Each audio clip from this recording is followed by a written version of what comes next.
Welcome to the Division III September webinar. It's my pleasure to introduce my colleague, Naya Blair Hackworth, who is a director in the Office of Inclusion. Today, she's going to lead our session on strategies to address racial justice. Naya, welcome. Hello, Louise. Thank you for the opportunity, and thank you to all who are tuning in. As mentioned, my name is Naya Blair Hackworth, and my pronouns are she, her, hers. I'm glad to be here today to talk about strategies to address racial justice. However, before talking about strategies, we must talk about the state of the United States when it comes to race. The history of violence against the Black community, particularly Black men such as Jacob Blake, and the recent public killings of Black Americans like George Floyd, Ahmaud Arbery, Tony McDade, and Breonna Taylor, as well as others who you see on the slide, present a second health public crisis for Black Americans, which is structural racism and police brutality. George Floyd's killing galvanized the Black Lives Matter movement as people across the country organized protests and demonstrations. The excessive brutality against Jacob Blake has further highlighted the Black Lives Matter movement and people speaking up and demanding more. We've seen it not only within professional sports, it is also seen in intercollegiate athletics and across the nation, as the Black Lives Matter movement is one of the largest social movements in history. Because at the end of the day, Black Americans just want to be seen, heard, respected, and valued. To quote our author, Jasmine Mitchell, who says, "What is happening now is nothing new. When we open our eyes and educate ourselves, then we can push back against injustice and create understanding. When we become knowledgeable, we train our eyes and ears to sensing it and then addressing it. It's not enough to just dislike racism. We must take an anti-racist stance, zero tolerance." So as we think about the strategies to address racial justice, we first have to open our eyes and educate ourselves. So before we begin, I'm going to ask you a question for you to think about. How does racism impact your role? Because regardless if you know about it or you think about it or not, it does, directly and indirectly. While I'm not going to spend a lot of time talking about racist to anti-racism, I want to be sure to show you this slide where it has this image to really think about what does it mean to be anti-racist. And to think about that, we have to ask ourselves some questions to determine what zone we're in, but also to realize that it's not an endpoint. It is a constant opportunity for us to learn and grow individually as well as collectively. So ask yourself, are you avoiding asking hard questions? Are you only looking to be comfortable? Or are you seeking out questions that make you uncomfortable? Are you understanding how your own privilege happens if you ignore racism, or if you're vulnerable about your own biases and knowledge gaps? Because the goal would be for us to work within the growth zone where we're able to sit with our discomfort, where we're able to not let our mistakes deter us from being better, where we yield positions of power to those otherwise marginalized. Again, becoming anti-racist is a journey, and we're all in different places. And it's important to recognize and understand where we are, what work we need to do, and then to put the action behind it, consistent action. So what is the NCAA doing? These are 8 things that we're doing to address racial justice.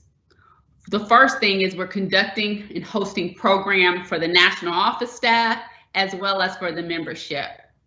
A few weeks ago, we had a national office program where we talked about what does it mean to have an anti-racist workplace. We have had several webinars for the membership that I'll talk about a little bit later at the Office of Inclusion that we held. and we're looking to continue to do more. Right? We're reviewing our policies and procedures for inclusive language. We're also implementing unconscious bias for all of our national office staff, as well as new employees when we get a chance to hire them. We're engaging and providing service to the local community. And we're looking to enact a consortium with external organizations, business, and associations to develop solutions and actionable efforts to address the issues of racism in society. We're also reviewing initial eligibility requirements, looking at the SAT and the ACT. And additionally, we were reviewing the NCAA academic progress rate and its impact on historically Black colleges and universities, as well as other limited resource schools. And we're working with the coaches associations to seek student athlete input and participation in changes to conference level and national level rules and policies. Again, these are the beginning things that we're doing at the national office to advance racial equity. So what is the Office of Inclusion doing? We, over the summer, have held several Inclusion Forum summer series where this online programming looks at our 5 core areas, and the ones that specifically relates to race include a webinar on creating communities of belonging, understanding the perspective of student athletes on racial justice, and Stronger Together, best practices to be anti-racist. These, as well as our other summer series, are great opportunities for you to review these webinars individually or with your teams or staff to, one, listen and understand what our student athletes are saying about racial justice, and to get tips and best practices from leaders in the field of diversity and inclusion within athletics. Additionally, our website has educational information around race, as well as TED Talks that could be helpful and useful against not only educate, but also to learn and continue to grow our knowledge in these areas. In our leadership development department, I've had a chance to collaborate and be a part of their Athletes Using Their Power A4 series that took place in August. And those webinars will be available soon, where we talked about addressing difficult conversations, activism, allyship, and how to make sustainable change. So these are a few of the things that the NCAA Office of Inclusion and Leadership Development Department are doing. Again, we know that there's much more that needs to be done, and we are working with much passion and intensity to provide additional opportunities for you all. So now we get to the point of strategies to address racial justice. So when we think about it from a national level to then what we've done and what we are doing as a national office, then here are some things that you can do. So first, as leaders, it's important to develop a more accurate and deeper understanding of why racial inequalities exist. We can't just come up with a list of items and check off the box of things that we're doing without being considerate about why racial inequalities exist in the first place and what impact does it have on our own individual workplaces and communities.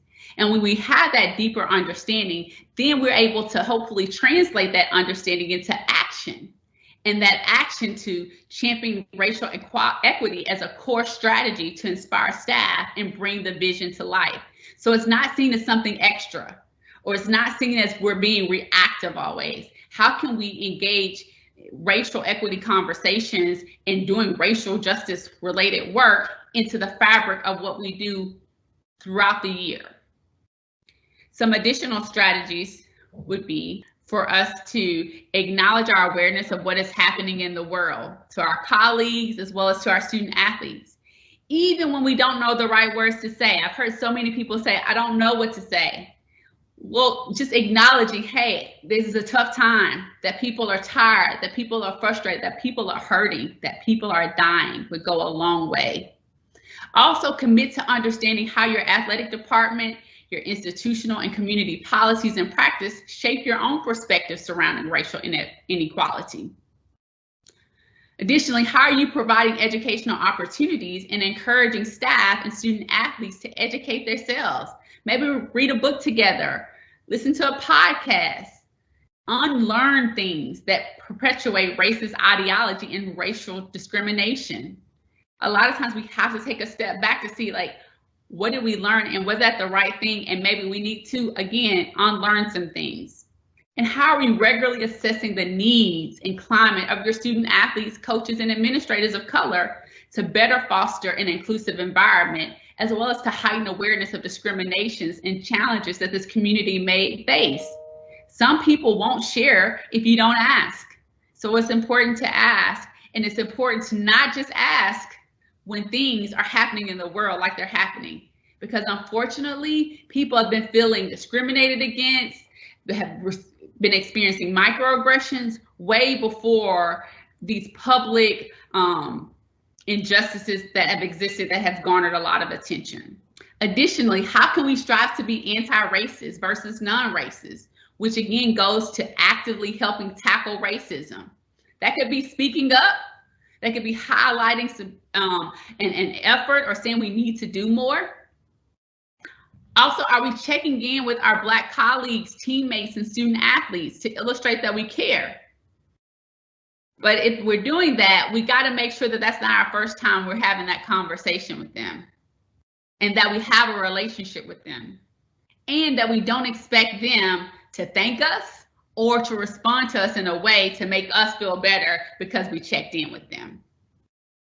How are we also partnering with our diversity offices on campus and organizations in our community to support diversity-related efforts to gain additional insight and best practices that not only support student athletes of color, I would say that would support all student athletes, because addressing racial justice is not just for our Black and brown student athletes, it's for all of our student athletes. Some other things to consider. What voices are informing your decisions? Are you only reaching out to people of color when decisions need to be made around diversity, equity, and inclusion? We need to be reaching out and hearing diverse voices with all types of decisions that we're making on a consistent basis. Are we thinking about what's our short-term gains and our strategic priorities? Because diversity and inclusion work, advancing this work, is a long game. So 6 months from now, what will you say that you have done and that you're looking to do? And will this conversation continue? How will it evolve? And are you considering things from an intersectional lens? A lot of people are saying Black Lives Matter, and that's wonderful. But do all Black lives matter? Meaning, are we thinking about Black lives who are maybe from the LGBTQ community, or Black lives from different socioeconomic status? So we have to consider things from an intersectional lens. Lastly, another consideration is about hiring, who we're hiring, the hiring process, the performance review process, interpersonal dynamics that exist, and how we're supporting student athlete activism, because we know that there are many things that student athletes care about and want to support. So as I end this part of the presentation, I want to lead us with words from John Lewis, who died this summer, and he is a former U.S. representative and civil rights activist. He says, "Like so many young people today, I was searching for a way out, or some may say a way in. And then I heard the voice of Dr. Martin Luther King Jr. on an old radio. He was talking about the philosophy and discipline of nonviolence.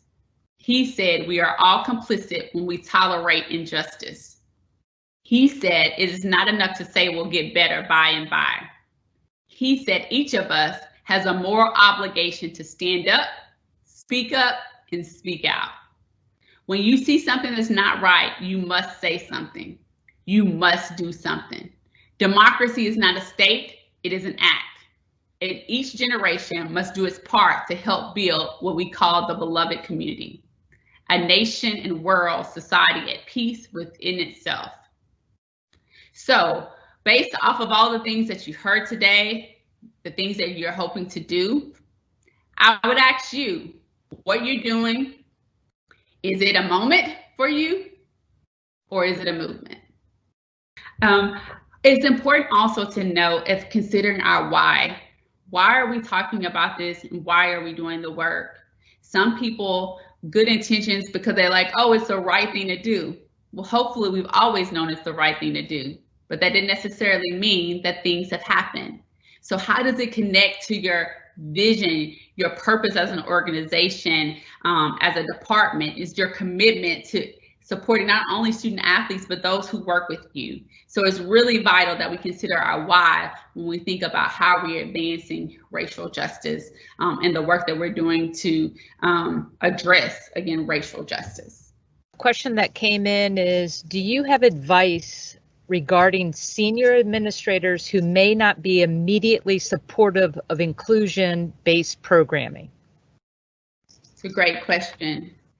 I would first, again, go back to that why it's important for them to be supportive of inclusion-based programming. And so if you put that together and think about it, it relates to your mission and as a department and supporting and advancing, student athletes, and then using that framework to be able to, I'm going to say address, but to talk with them about that and how vital inclusion-related programming is to not just, again, students of marginalized backgrounds, but for all students and for all that are involved within departments or conferences. I think that is one way in.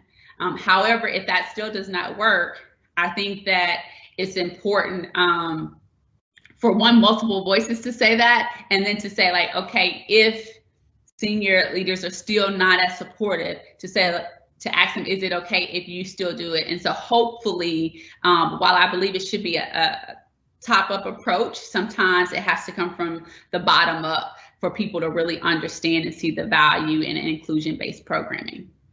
What programs can we run as a small Division III campus? What message can we give to our coaches on how they should approach their student athletes? And then tying in another question, what would the NCAA be offering on campus programming for members? So it's, what can we do on our Division III campus? What message can our coaches give to their athletes? And then is the NCAA offering any programs in this space? So I'll start with this disclaimer. I like to offer people perspective and advice when I have a little bit more knowledge about your campus. And so I'm very, open to having a one-on-one phone call conversation. So I will say, feel free to email me and we can talk directly. And that goes to anyone, not just to the individual who asked that question. But some of the things that, you can do as a campus is one, assessing to understand the needs of your department. What student athletes and what coaches and administrators of colors are saying that they need. I think that's a great place to start. People are having dialogues, various conversations. I've had the opportunity to speak with a lot of D3 colleagues who are working directly in the membership. And some people are like, again, they just don't know where to start. And so because I think that it's valuable to just start with having a conversation. It could be a conversation just targeted with the student athletes about what does inclusion mean, or what does racial justice mean. I think you have to start somewhere, but I think it's important to understand what's important for your department, for your teams, and then kind of moving forward within that. Again, I can offer more advice or perspective once I have a little bit more information. The second question. So we have offered programming and we will continue to offer programming to support. We're looking at providing some programming support around student athlete activism. And also we're always taking suggestions from you as a membership. We're here to provide services for you. So if there are particular programs that you think or you want to see, please send us a message directly to me or to the inclusion inbox, and we will definitely consider those things.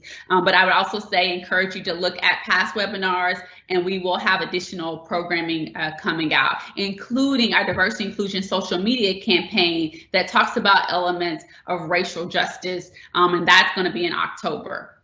So Naya, you mentioned reading a book together as a possible action. The question is, do you have any recommendations?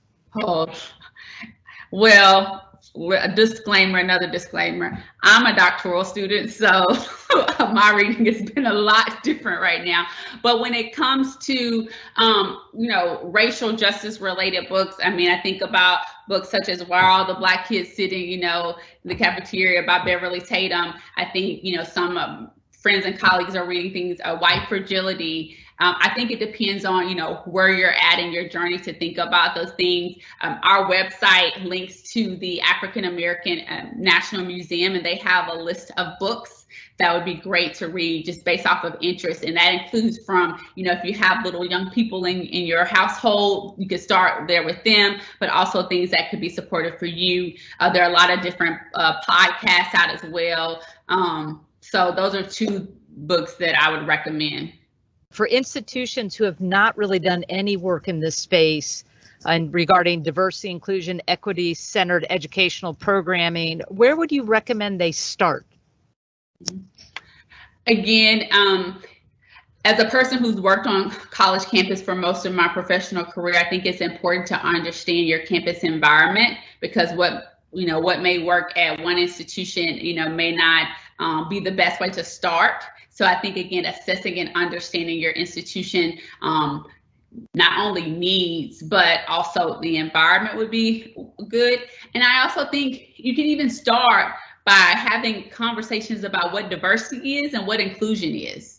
Let's get the basics covered. A lot of times we move toward, conversations about microaggressions, which are it's a great conversation to have, but we're not understanding concepts of diversity and inclusion. So I think that even building a foundational conversation and understanding of diversity, inclusion, equity are great ways to kind of enter into this conversation and this work. How can white administrators, especially if your entire administrative staff is white, how do you approach racial injustice versus constantly relying on your coaches of color? Great question. One, doing the work, doing the self-work. And that goes for anyone, but specifically in this case, we're talking about our white administrators and coaches. It's important to realize in any aspects of diversity inclusion work, in my opinion, is to understand your own identity, how you show up, and your own knowledge about certain aspects and certain topics. And then when you're able to do that, and we know that education and growth is a continuous process, but when you understand who you are, how you show up, how your background and experiences have impacted you, and then doing the work, reading. There's a lot of resources out there now, particularly as it relates to racial justice. If you just did a Google search, you could come up with a laundry list of things. Just go to the NCAA Inclusion's website. We have a lot of different resources for you to look at. So being able to give yourself the knowledge, the grace, because you're not going to be perfect at it. You're going to make mistakes along the way. And to just start. Sometimes people are afraid to just start because we don't want to make mistakes. We don't want to say the right thing. Well, when we don't start and we're just functioning as a, hey, I'm going to give someone else the opportunity, then people are assuming that you don't really care about it. And we have to be willing to move forward in that way. And so I also think about of utilizing your coaches of color, or hopefully friends or people of color, as mentors to help you as you navigate and move through the space as well, if they're open to it, because also some people of color are tired of being relied, especially when they're only relied on when it comes to aspects of diversity and inclusion. So Naya, you mentioned assessing inclusion in performance evaluations. What might be the best metric to do that? I don't necessarily have the best metric to do that, because I think that depends on your performance evaluation system. But I will share one example at a previous institution how we did that at the time, and that was during the time we took something called the Intercultural Development Inventory, the IDI, which talks about how interculturally competent you are based off of the tool. And within that tool, it provides you some different areas that you can continue to grow and improve based off of where you're at on the tool. So without divulging to my supervisor or colleagues where I was at, I was able to take 1-2 of those things and link them to one of my goals, in terms of what I want to improve. So that's one way. And we did that toward goals or toward competencies. So it could be, for some staff, for example, it was, hey, attend a specific amount of diversity trainings, and then not only just attending them, but how are you connecting what you learn back into the workplace? So those are a few suggestions that you may be able to connect back to performance evaluation.